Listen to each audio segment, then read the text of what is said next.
Che se c'era mia moglie qua io potevo parlare con voi. Ma quando mai? Avevo un anno che siamo chiusi in casa con mia moglie, non la sopporto più. Poi tra l'altro non mi posso manco lamentare perché mia moglie si innervosisce. E quando mia moglie è nervosa che fa? Si deve sfogare. E come si sfoga? Cucinando. Ma non è che cucina normale, no. Cucina come se avesse a dare a mangiare un esercito. Mia moglie cucina tipo catena di montaggio della Fiat. Io mi faccio 15 docce al giorno perché puzzo di cipolla. Abbiamo talmente tanto di quell'aglio a casa che ho paura che una mattina mi arrospiglio e trovo un vampiro morto in terra. Ma tu immagini? Che poi mia moglie, l'obiettivo di cucinare, lo sapete qual è? Caccia a fare fotografie a chi che cucina lo deve mettere su Facebook. Perché è una gara a chi cucina meglio. E giustamente ci vogliono le prove perché se no non ci credono. L'altro giorno a ora di pranzo mi suonano alla porta. Era il mio vicino di casa che mi fa: senta,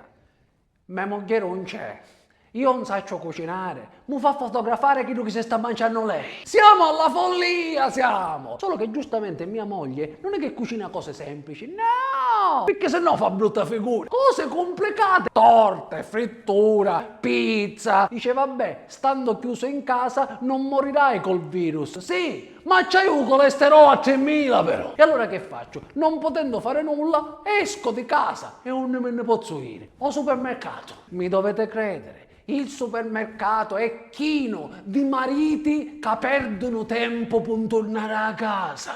Io ho visto alla cassa del supermercato mariti che arriva il loro turno, fanno passare a chi che c'è da arriere e si rimettono a arriere in fila. L'altro giorno al supermercato c'era un signore che mi fa: mia moglie mi ha raccomandato almeno 10 volte di mettermi la mascherina. Ma io sono fortunato. Guardi, mia moglie mi ha raccomandato almeno 20 volte di usare i guanti per la frutta e la verdura. Ma io sono fortunato. Mia moglie mi ha raccomandato almeno 40 volte di tornare subito a casa quando finisco di fare la spesa. Ma io sono fortunato. Ci dissi: ma lei è fortunato perché ha una moglie premurosa? No, sono fortunato perché sono divorziato e parliamo solo per telefono.